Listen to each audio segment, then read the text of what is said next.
आगे देखो, सवैया छंद पढ़ रहे थे पर यह वर्ण एक सम छंद होता है। इसके प्रत्येक चरण में 22 से लेकर 26 तक वर्ण होते हैं। वर्णों की संख्या गणों की प्रकृति के आधार पर इसके 11 भेद होते हैं। उनके नाम है मदिरा सवैया, मालती सवैया, सुमुखी सवैया, चकोर सवैया, कीट सवैया, दुर्मिल सवैया, असार सवैया, सुंदरी सवैया। उसके बाद आता है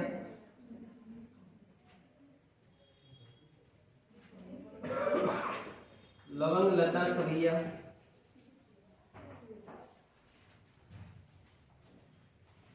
लवंग लता सवैया, अरविंद सवैया,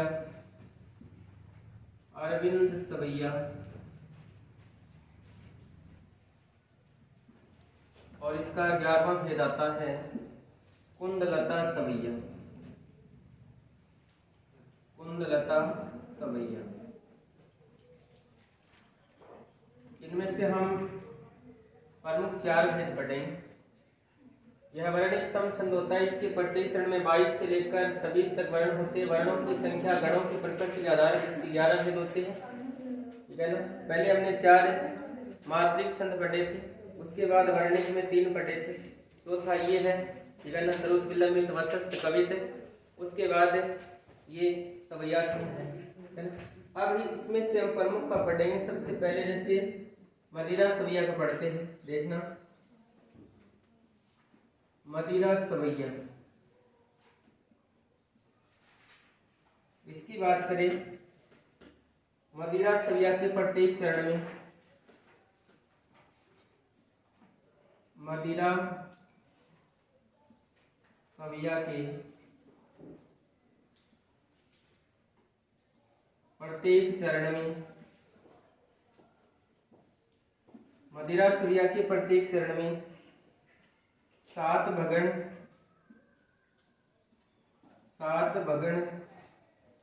तथा अंत में एक गुरु होता है, तथा अंत में एक गुरु होता है। मदिरा सवैया की बात करें तो मदिरा सवैया के प्रत्येक चरण में 7 भगण तथा अंत में एक गुरु होता है। इस प्रकार इसके प्रत्येक चरण में 22 वर्ण होते हैं। इस प्रकार उसके प्रत्येक चरण में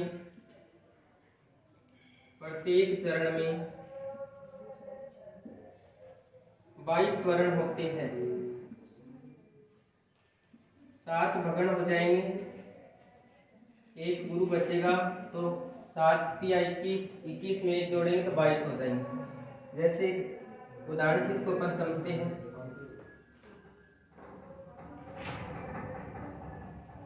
बसम लगावत शंकर के, बसम लगावत शंकर के अहि लोचन आनी, अहि लोचन आनी, परी झरी के, परी झरी के। अब इस उदाहरण में अपन बात करें तो भस्म लगावत शंकर के अहि लोचन आनी परी झरी के। अब यहाँ कहा गया कि सवैया छंद का यानी वर्ण होंगे वो 22 से 26 तक होंगे। इसमें कह रहे हैं कि 7 भगण एक गुरु होता है तो 22 होते हैं। अब पहले हम इनको गिनेंगे। जैसे आधे को कभी छंद शास्त्र में गिना नहीं जाता है। 1 2 3 4 5 6 7 8 9 10 11 12 13 14 15 16 17 18 19 20 21 22। अब यहाँ लिख रखा है कि 7 भगण होने चाहिए। अब हम इनके अलग अलग गण बनाएंगे। 3 वर्णों के समूह को हमने गण पढ़ा था कि 3 वर्णों के समूह गण कहा जाता है, तो अपन इन 3 के अलग अलग बनाएंगे। जैसे इसकी मात्रा लगाते हैं तो भय में इसको जोड़ा तो ये 2 हो जाएगी इसकी मात्रा, गा की 2 हो गई, वह की 1 हो जाएगी, स पर अनुस्वार लगा हुआ है तो इसकी दो मात्राएं गिनी जाएगी। उसके बाद अपन इसकी करें तो के की दो मात्रा, ए की एक ही छोटी है, इसकी एक हो जाएगी। आगे बात करें अपन लो की तो इसकी दो मात्रा हो जाएगी, च की एक हो जाएगी, न की एक हो जाएगी। इसके बाद आगे आ की दो, नी की एक, पै की एक। फिर अपन बात करें री बड़ी है तो री की दो मात्रा हो गई, जय की एक हो जाएगी, री छोटी की एक हो जाएगी। आगे ये बच गया एक गुरुवर। तो ये 7 तो जैसे अपन ने पढ़े थे, ये 7 तो भगण हो गए। इसमें 2 3, उसके बाद 4 5 6 7 भगन होने के बाद एक गुरु बचता है। 7 3 21 में एक गुरु वर्ण जोड़ देंगे तो 22 हो जाएंगे। तो इसमें 22 होते हैं। मदिरा सविया के प्रत्येक चरण में 7 भगन, अंत में गुरु होता है। इस प्रकार उसके प्रत्येक चरण में 22 वर्ण होते हैं। ये हो गया मदिरा सविया। इसके बाद हम आगे दूसरा पढ़ते हैं।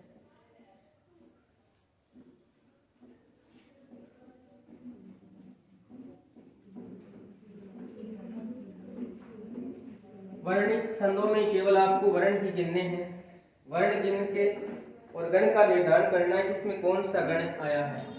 अब आगे अपन दूसरा पढ़े, सुमुखी सवैया।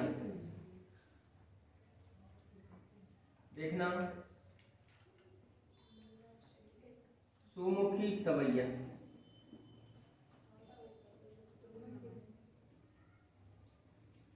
इसकी बात करें तो सुमुखी सवैया के प्रत्येक चरण में, सुमुखी सवैया के प्रत्येक चरण में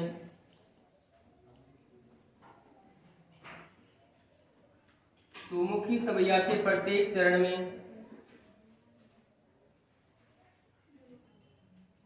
7 जगन और अंत में एक लघु और अंत में एक लघु, अंत में एक लघु व एक गुरु के क्रम से, वह एक गुरु के कर्म से 23 वर्ण होते हैं। 23 वर्ण होते हैं। सुमुखी सवैया की बात करें तो प्रत्येक चरण में 7 जगण होंगे, एक लघु वर्ण बचेगा, एक गुरु वर्ण बचेंगे। 7 से 21 तो वो हो जाएंगे, 2 ये हो जाएंगे, तो कुल 23 वर्ण होते हैं। जैसे एक उदाहरण से इसको अपन समझ लेते हैं। ये वनमाल,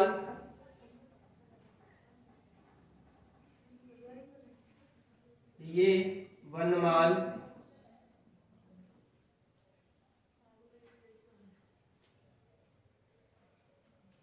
रसाल धरे, ये वनमाल रसाल धरे, सिर मोर किरीट, सिर मोर किरीट, महालसीबो, महालसीबो।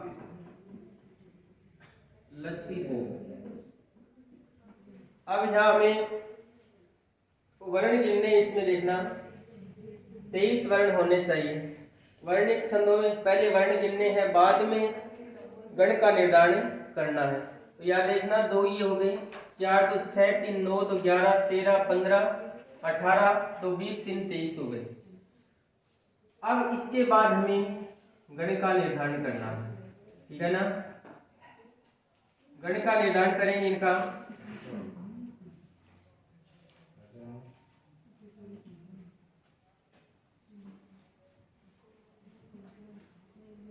रैख की एक, मोह की दो, इसकी एक दो, और यहाँ तक इसकी एक, इसकी दो, ये बच गया लघु वर्ण और ये बच गया गुरु वर्ण। तो इस प्रकार कुल 23 वर्ण हो जाते। 7 के 21 हो गए। 21 के बाद अपने दो ये लघु गुरु को जोड़ दिया तो 23 हो जाएंगे। ये जो मात्रा है, ये जो है, इसको जगण कहते हैं अपन, ठीक है ना। तो ये जगण कितने हो गए? 1 2 3 4 5 6 7 जगण हो गए। एक अंत में लघु बच गया, एक गुरु वर्ण हो गया। तो 7 21 हो जाएंगे। एक लघु वर्ण को जोड़ देंगे 22, एक गुरु वर्ण को जोड़ देंगे 23। तो कुल इसमें वर्ण होते हैं 23। 7 जगण आते हैं, एक लघु एक गुरु के क्रम से 23 वर्ण होते हैं। उसके बाद अपन बात करें सुंदरी सवैया की।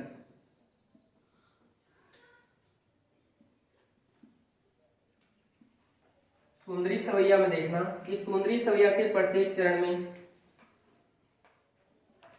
सुंदरी सवैया के प्रत्येक चरण में,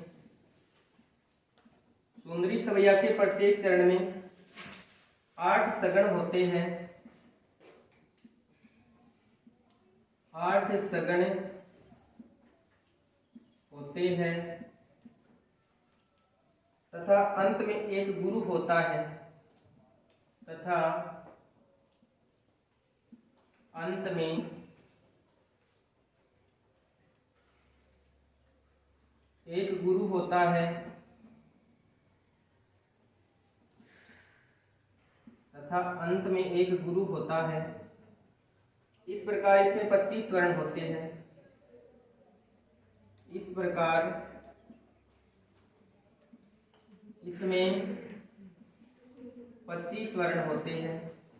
8 3 24 हो जाएंगे, एक गुरु वर्ण बच जाएगा।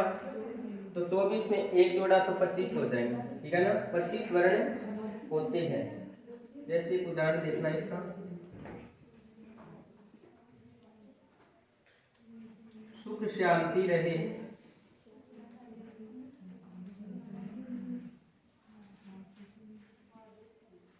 सुख शांति रहे सब और सदा,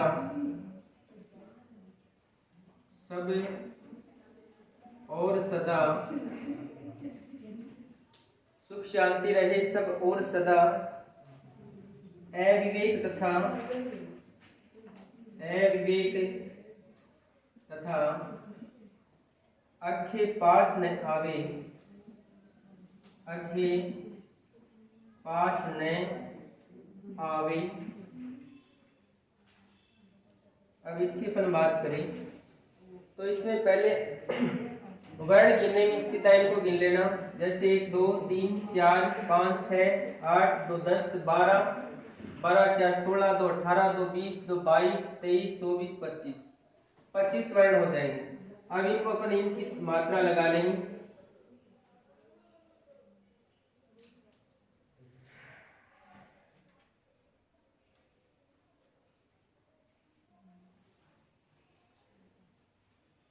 और अंत में ये बच गया गुरु वर्ण।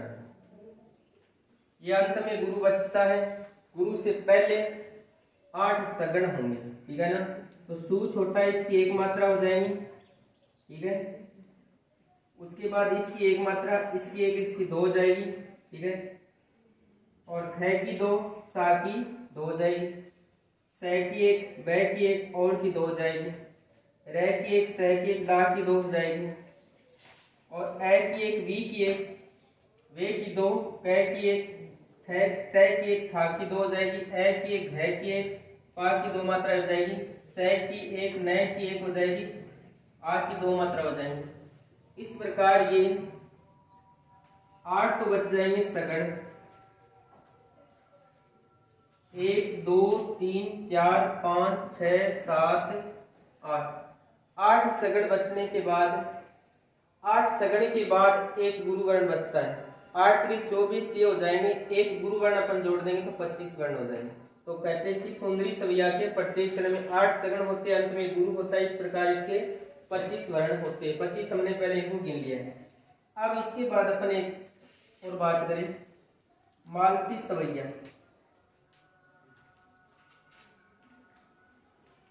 मालती सवैया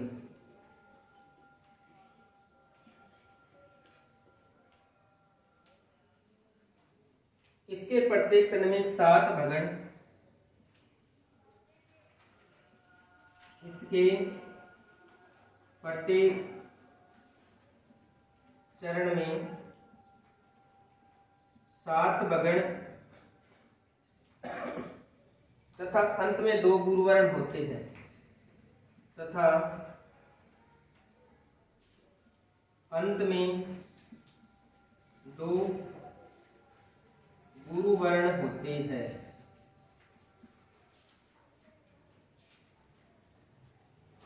7 भगण के 21 से अंत में 2 गुरुवर्ण होते हैं।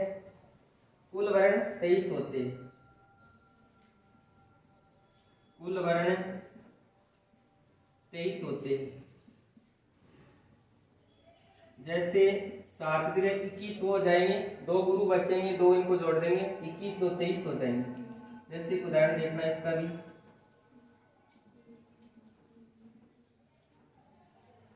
देखी बिहाल बिवाइन, देखी बिहाल बिवाइन,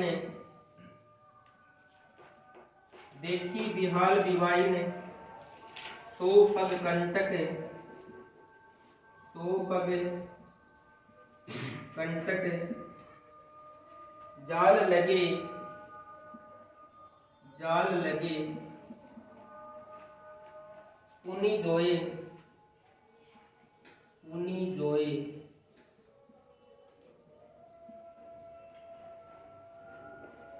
इसका देखना आप, पहले इनको गिनेंगे सीधा, तो गिनोगे तो आप 2 ही हो जाएंगे। 3 2 5, 5 4 9 10 12, 12 3 15, 2 17, 17 2 19, 20 21 22 23, 23 वर्ण हो जाएंगे।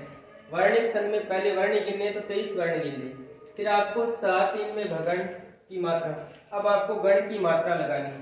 जैसे हमने पढ़ा था कि 3 वर्णों के समूह गण कहा जाता है, तो इनकी 3-3 की ऐसी मात्रा लगा लो। जैसे इसकी 2 है, ही की 1, ठीक है। उसके बाद अपन इसकी देखें, आ की 2 मात्रा हो जाएगी, लय की 1, बी छोटी है इसकी 1 हो जाएगी। वाह की बात करें तो वाह की 2 मात्रा हो जाएगी, ई की 1 हो जाएगी। आगे बात करें, सो की 2, पै की 1, गै की 1। फिर हम यहाँ आगे देखें, कै वैसे तो लघु वर्ण होता है, लेकिन इस कै पर अनुस्वर लगा हुआ, इसकी 2 मात्राएं हो जाएगी, ठीक है। उसके बाद आगे देखें, जा की 2 मात्रा, लय की 1, उसके बाद लय की 1, गे है तो गे की 2 मात्राएं हो जाएगी, पू की 1 हो जाएगी, नी छोटी है 1 हो जाएगी। अब ये दोनों ही क्या बच गए, ये दोनों ही गुरुवर्ण बच गए। अंत में दोनों गुरुवर्ण बच गए।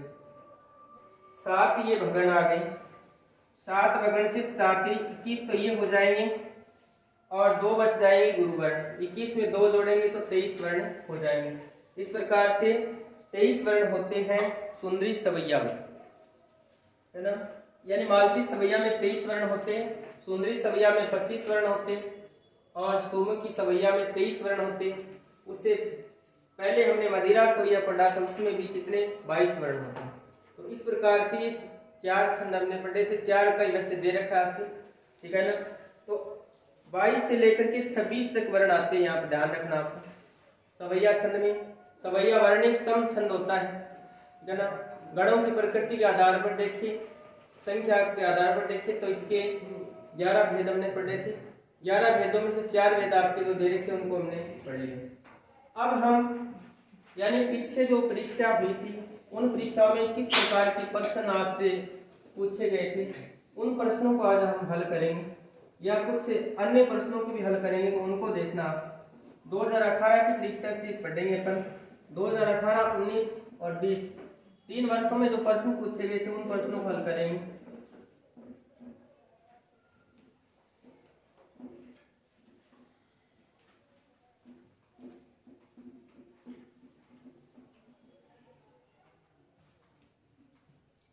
देखना, गत परीक्षाओं में पूछे गए प्रश्न।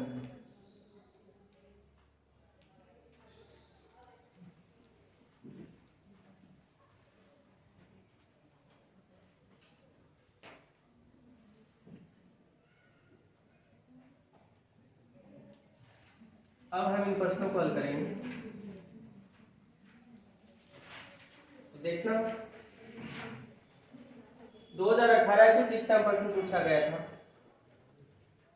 हरिगीतिका छंद की परिभाषा उदाहरण से स्पष्ट कीजिए। हरिगीतिका छंद की परिभाषा उदाहरण से स्पष्ट कीजिए।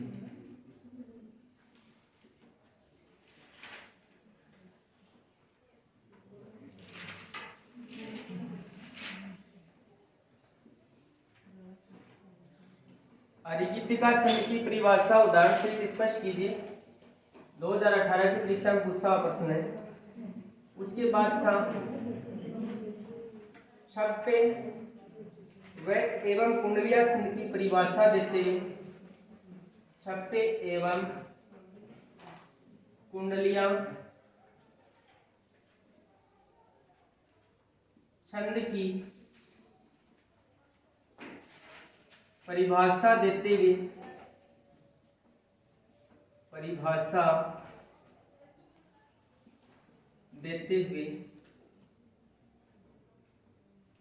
अंतर स्पष्ट कीजिए।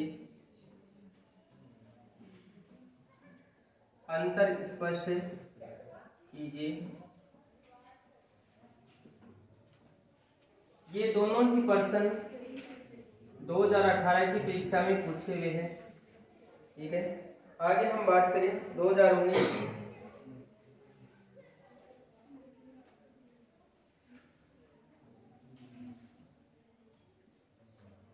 गीतिका छंद की परिभाषा, गीतिका छंद की परिभाषा उदाहरण से स्पष्ट कीजिए। उदाहरण सहित स्पष्ट कीजिए।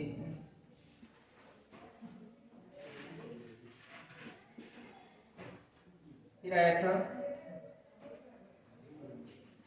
दरुत विलंबित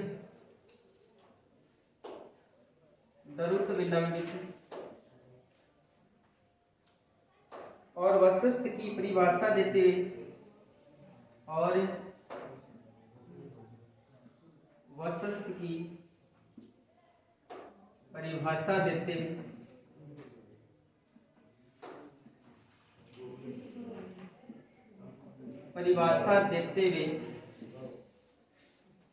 अंतर स्पष्ट कीजिए। अंतर स्पष्ट कीजिए। ये प्रश्न आपको कल भी बताया था। दोनों अंतर पूछ लिए गए हैं। 2018 में छप्पे कुंडलिया में अंतर पूछ लिया गया।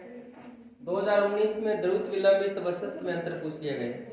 ये दोनों प्रश्न 2019 की परीक्षा में पूछे हुए। अब आपको इस बात का भी अंदाजा लग जाएगा कि कैसे प्रश्न पूछे जाते हैं। ठीक है, 2020 की बात करें तो 2020 में प्रश्न आया था, हरिगीतिका छंद की परिभाषाएं उदाहरण लिखिए। हरिगीतिका छंद की परिभाषा एवं उदाहरण लिखिए।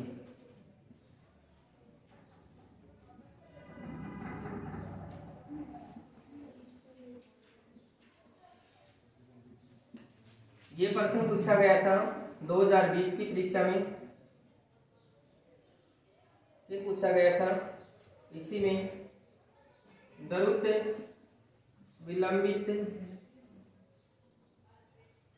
विलंबित छंद की परिभाषा एवं उदाहरण लिखिए। छंद की परिभाषा एवं उदाहरण लिखिए।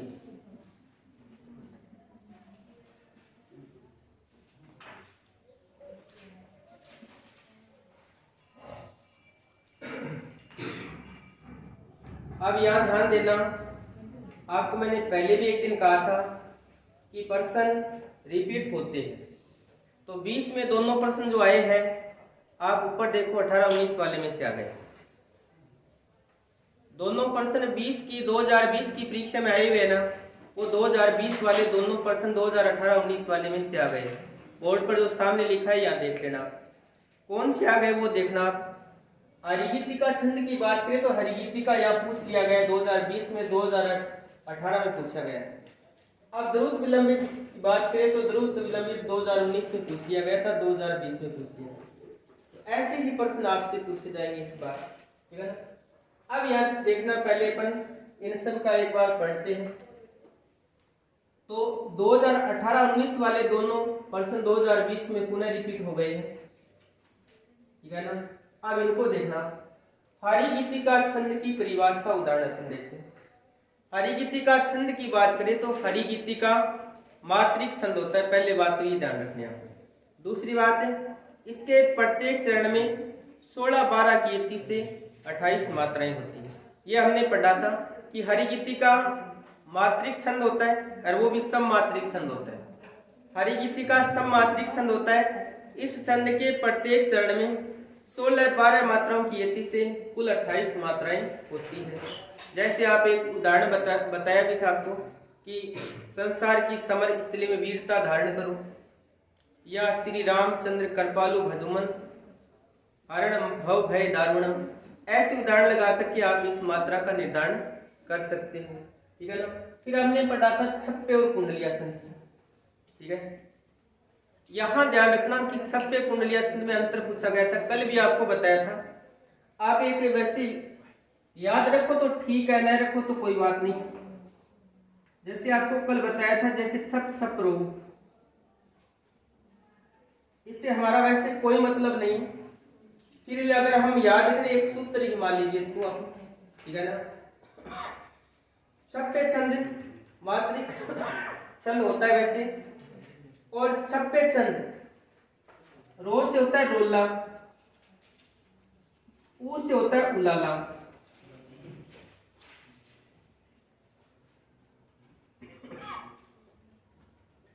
छप्पे मात्रिक छंद होता है और यह दो छंदों के मिलने से बनता है।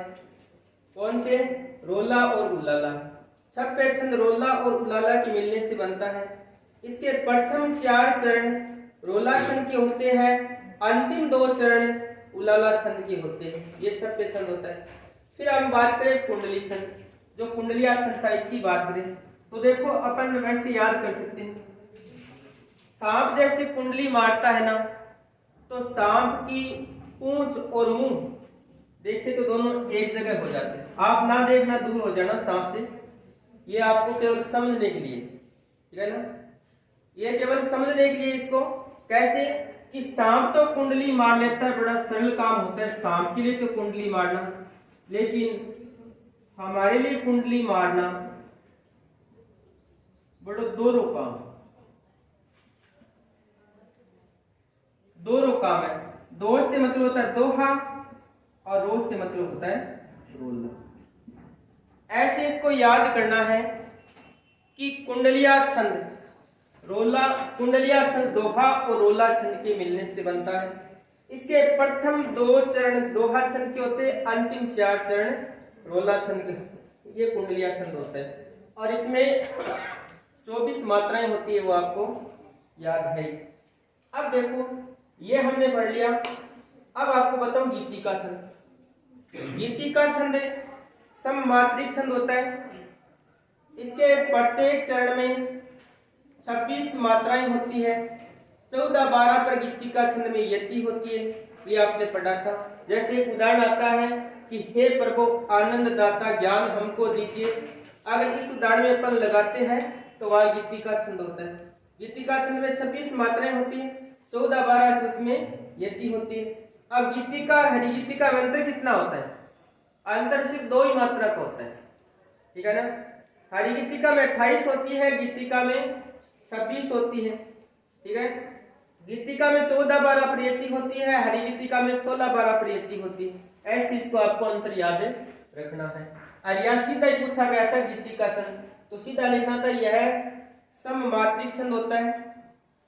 इसके प्रत्येक चरण में क्रमशः 14-12 मात्राओं की यति से 26 मात्राएं होती है। बाद में आपको उदाहरण लिखना था, ठीक है। द्रुत विलंबित वसस्त एकदम सरल, दोनों सरल है बहुत ही, ठीक है ना। कैसे वो देखना आप। द्रुत विलंबित की बात करें तो अब ये दोनों कौन से वर्णिक छंद है। ऊपर हमने मात्रिक पढ़े थे, ये दोनों वर्णिक है। अब देखना द्रुत विलंबित की बात करते अपन।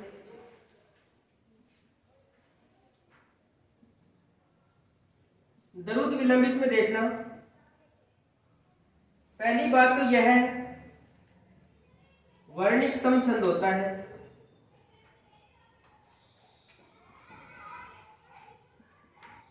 ठीक है।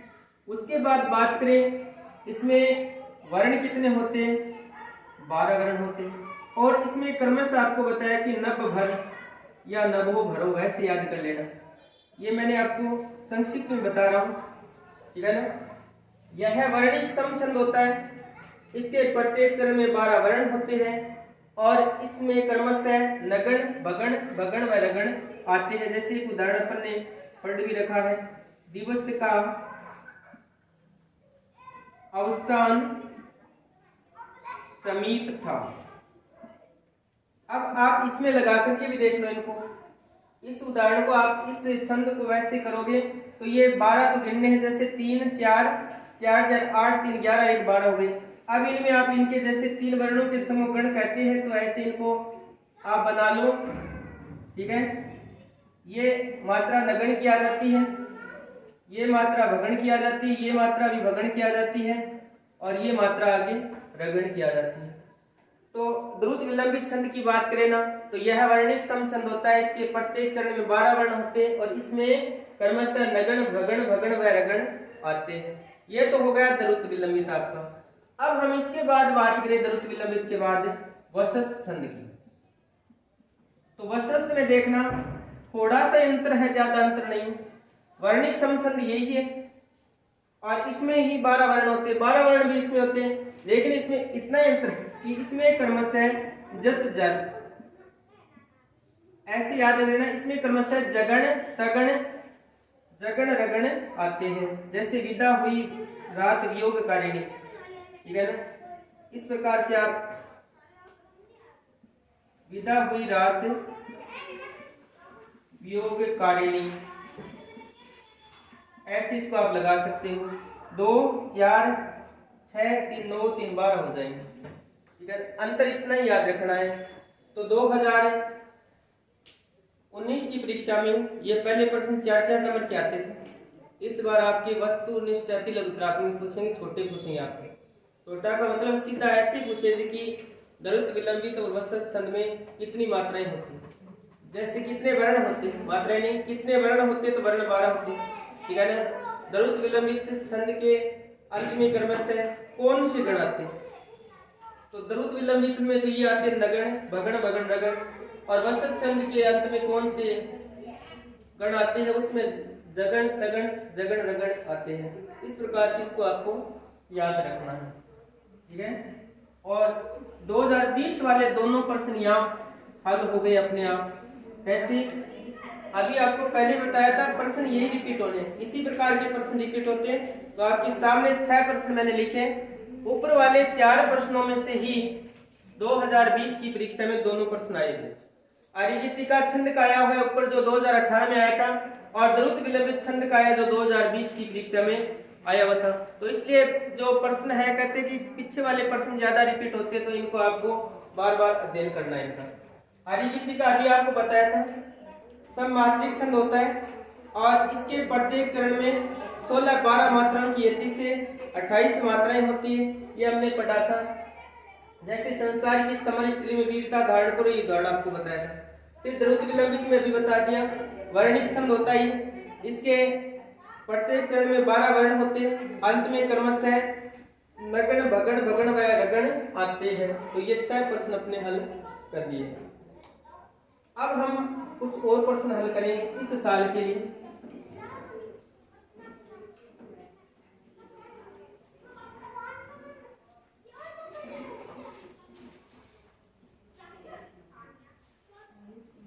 अब आप लिखते रहो, उनके उत्तर बताते रहो साथ में।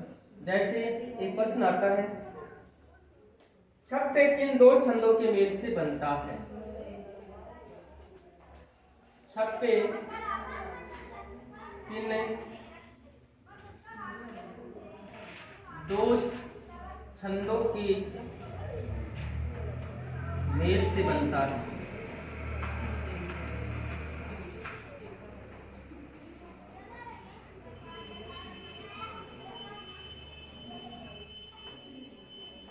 छप्पे किन 2 छंदों के मेल से बनता है?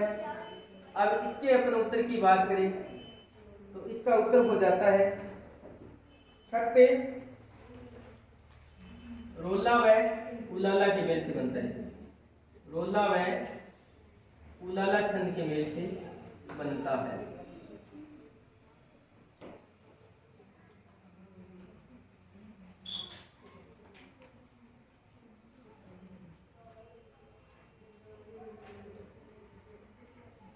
ये प्रश्न अति लघुत्रात्मक प्रश्न है। मान लीजिए, छप्पे किन 2 छंदों के मेल से बनता है? छप्पे रोला व उलाला के मेल से बनता है। अभी आपको बताया कि छप छप रोम, ऐसे आप याद कर लेना, ठीक है। दूसरा आता है कुंडलियां छंद। कुंडलियां छंद किन 2 छंदों के मेल से बनता है? 2 छंदों के मेल से बनता है। अभी आपको बताया था कि सांप कुंडली मार सकता है, लेकिन हमारे लिए बड़ा दोहरा काम है, ठीक है। तो यह है दोहा रोला छंद के मेल से बनता है। दोहा व रोला छंद के मेल से बनता है। अगला प्रश्न देखना,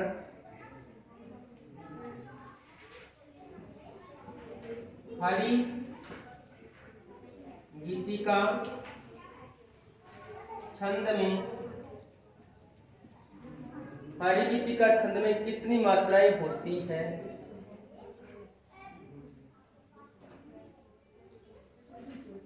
ये छोटे छोटे प्रश्न आपको इस साल पूछे जाने हैं।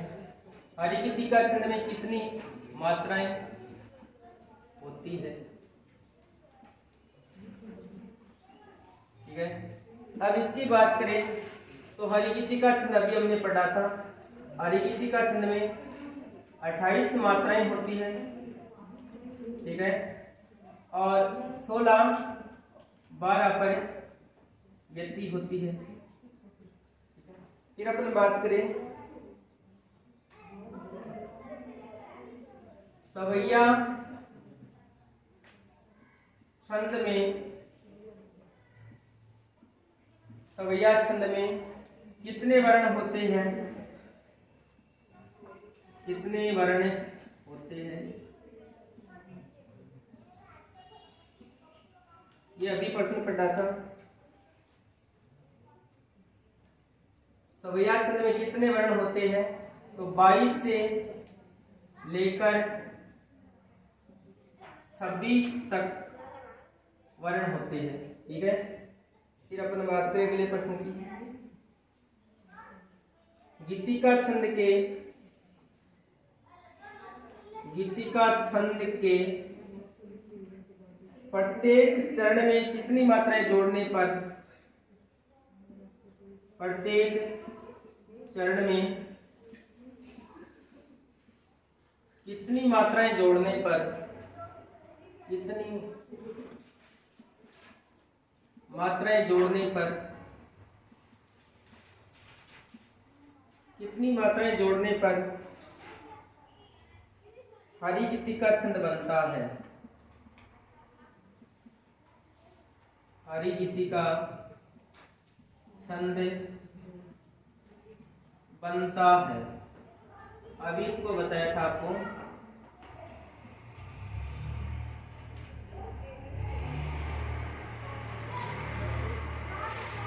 अब इसका आता है दो मात्रा जोड़ने पर, दो मात्रा जोड़ने पर कैसे? आपको पता है गीतिका छंद में 26 होती है और दो जोड़ दे तो 28 है। हरी गीतिका में 28 मात्राएं होती है। अगला प्रश्न देखना, छप्पे व कुंडलियां, छप्पे व कुंडलियां, छप्पे व कुंडलियां किस प्रकार के छंद हैं? छप्पे व कुंडलियां किस प्रकार के छंद है? ये प्रश्न अति लघुत्रात्मक में पूछा जाना है। अब इसकी बात करें तो छप्पे व कुंडलियां विषम मात्रिक छंद है, विषम मात्रिक छंद है।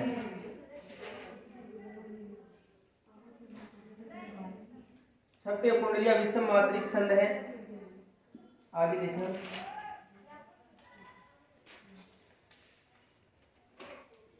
22 वर्ण वाला सवैया कौन सा सवैया कहलाता है? 22 वर्ण वाला सवैया कौन सा सवैया कहलाता है?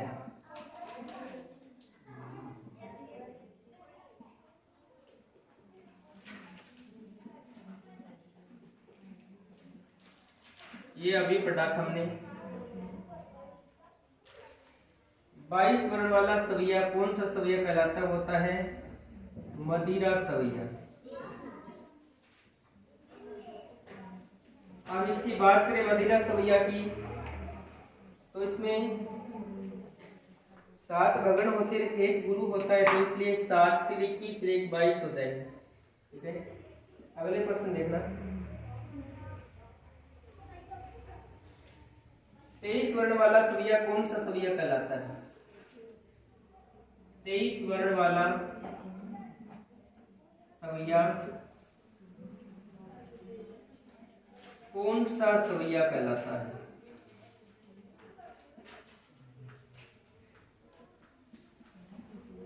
तेईस वर्ण वाला सवैया कौन सा सवैया कहलाता है? तो ये होता है मालती या मंत्र गयन सवैया। इसका उत्तर हो जाता है मालती या मंत्र गयन सवैया।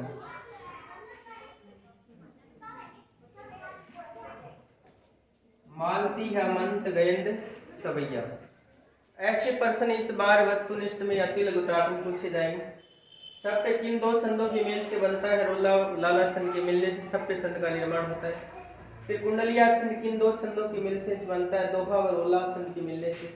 हरिगीतिका छंद में कितनी मात्राएं होती है? हरिगीतिका छंद में 28 मात्राएं होती है, 16-12 प्रयत्ति होती है। फिर आगे प्रश्न था सवैया छंद में कितने वर्ण होते हैं? हमने अभी पढ़ा था कि सवैया छंद समवर्णिक छंद होता है, इसमें 22 से लेकर के 26 तक वर्ण होते हैं। वर्णों की संख्या और गणों की प्रकृति के आधार पर इसके 11 भेद थे। ठीक है, गीतिका छंद के प्रत्येक छंद में कितनी मात्राएं जोड़ने पर हरिगीतिका छंद बनता है? पहले तो आपको ये पता होना चाहिए गीतिका छंद में मात्रा होती कितनी। गीतिका छंद में 26 मात्राएं होती है, 26 में 2 जोड़ते हैं 28 मात्राएं होती है। 28 मात्रा वाला छंद कौन सा होता है? हरिगीतिका छंद होता है। ऐसे याद करना है। छप्पे व कुंडलिया किस प्रकार के छंद है? ये विषम मात्रिक छंद होते हैं। ठीक है, उसके बाद 22 वर्ण वाला सवैया कौन सा होता है? पहला ही सवैया पढ़ा था हमने, मध्य सवैया 22 वर्ण होते हैं। 23 वर्ण वाला सवैया की बात करें तो ये मालती या मंत्र गयन सवैया होता है। इसी को मालती कहते हैं, इसी को मंत्र गयन सवैया कहते हैं। और कुछ प्रश्नों की बात करते हैं आगे।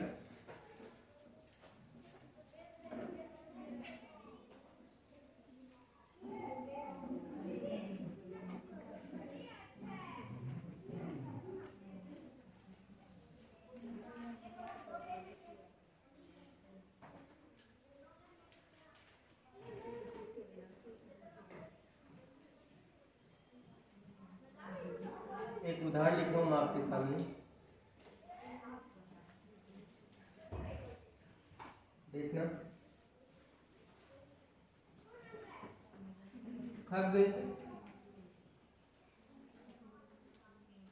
वरिंद सोता है।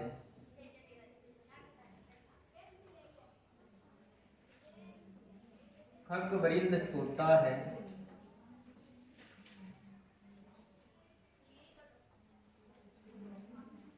अतः कल नहीं होता वहां। अतः कल नहीं होता वहां।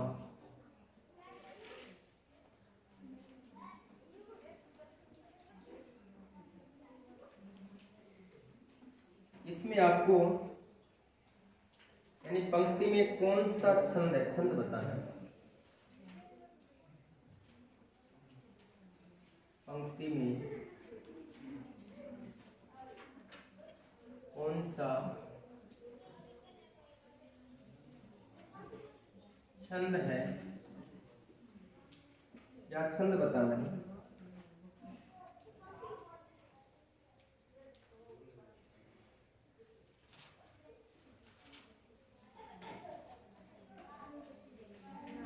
ये हो गया। इसके बाद एक प्रश्न और देखना,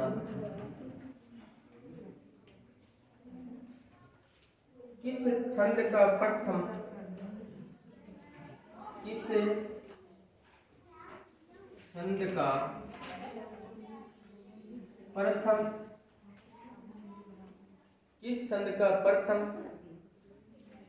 व प्रथम और अंतिम शब्द, प्रथम और अंतिम शब्द,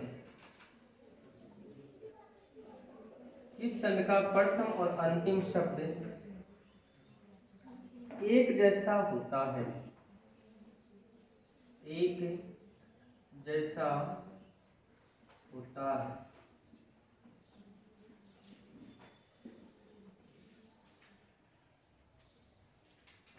एक प्रश्न और लिखते हैं, हम कौन थे क्या हो गए। हम कौन थे क्या हो गए। हम कौन थे क्या हो गए है और क्या होंगे, और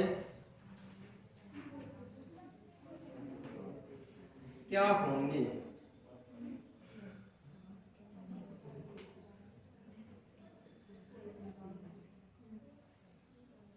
अभी क्या होंगे, अभी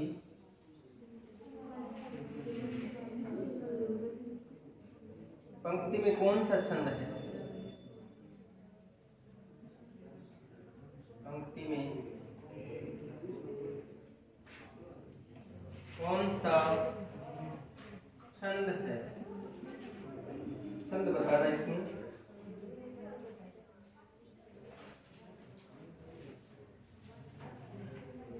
एक उदाहरण और देखना,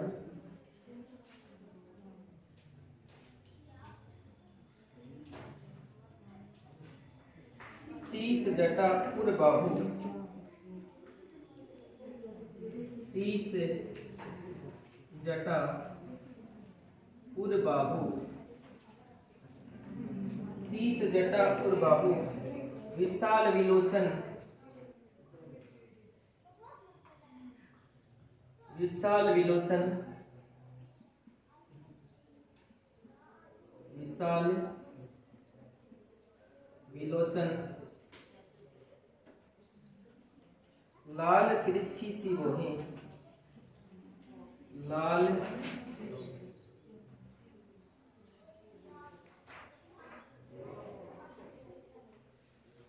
लाल तिरछी सी भौहें। ये आप अपनी कॉपी में लगा के देखें। लाल तिरछी सी भौहें पंक्ति में कौन सा छंद है।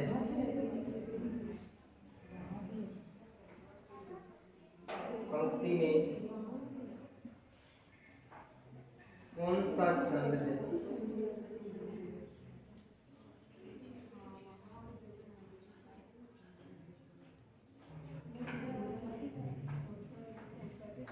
पंक्ति में कौन सा छंद है?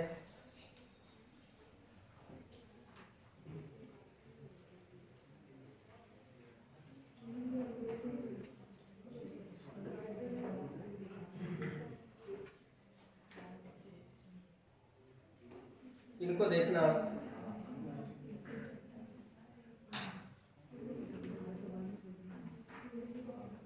पहला जो लिखा हुआ है खग वृंद, खग वृंद सोता है अतः कल नहीं होता वहां। अब इनको अपन गिनेंगे, जैसे 1 2 3 4 5 6 7 8 9 10 11 12 13 14 15 16 17। 17 वाला कोई छंद है ही नहीं। वर्णिक में 17 वाला छंद हमने नहीं पढ़ा था, तो ये आप ध्यान करें तो वर्णिक छंद तो ये नहीं है इस लाइन में, ठीक है ना। अब हम इसमें मात्रा लगाएंगे, ठीक है। मात्रा लगाएंगे, जैसे इसकी 1 है, ठीक है, इसकी 2 गई, इसकी 2 गई, इसकी 1 इसकी 2 गई, ठीक है।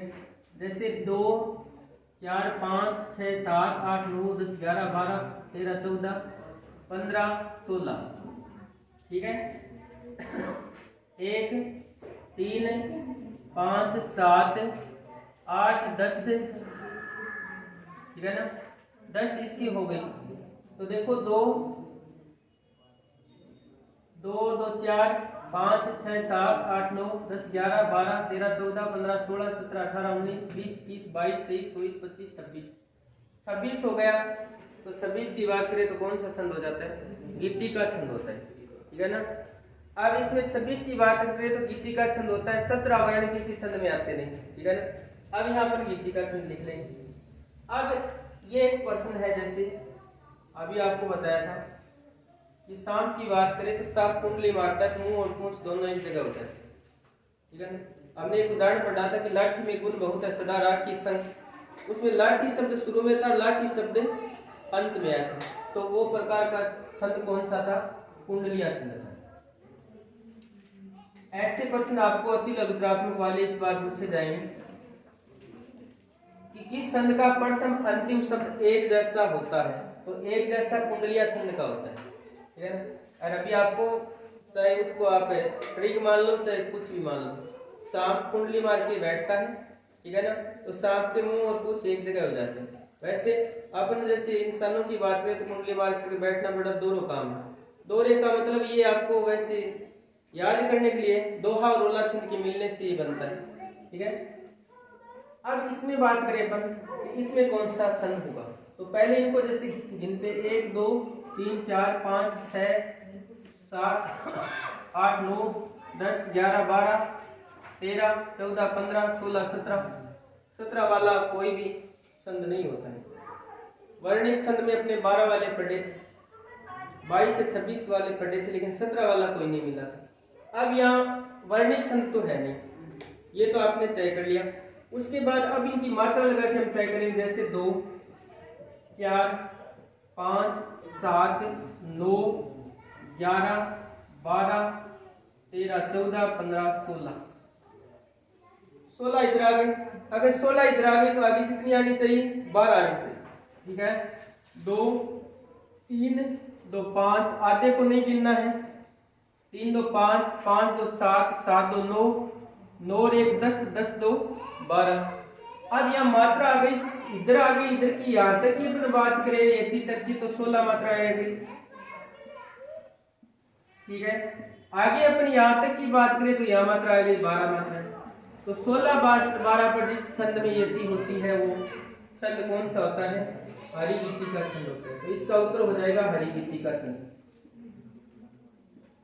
इसका उत्तर हरिगीति का छंद हो जाएगा। हरिगीति का छंद में 16 12 मात्राओं पर यति होती है। अब यहाँ इसको देखते हैं अपन, जैसे वर्ण गिनने 1 2 3 4 5 6 7 8 9 10 11 12 13 14 15 16 17 18 19 20 21 22 23। अब 23 वर्ण वाला छंद है ये। तो आपको पता है कि 23 वर्ण जिसमें आते हैं ना, 23 वर्ण वाला कौन सा छंद होता है? ठीक है, 23 वर्ण तो यहाँ लिख लिए। अब 23 वर्ण के साथ ही 7 भगण होने चाहिए और एक गुरु होना चाहिए, तब जाकर के ये मात्रा बनती है पूर्ण। अब हम इनकी मात्रा लगाएंगे। जैसे सी है, इसकी 2 हो जाएगी, ता की 2 हो जाएगी,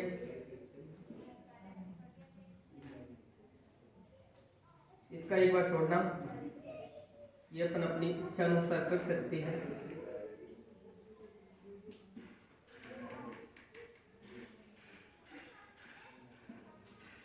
री बटी है तो सी को अपन छोटा कर सकते हैं।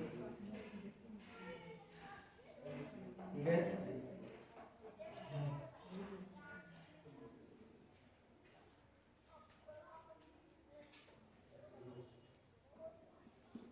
ये मात्रा किसकी होती है?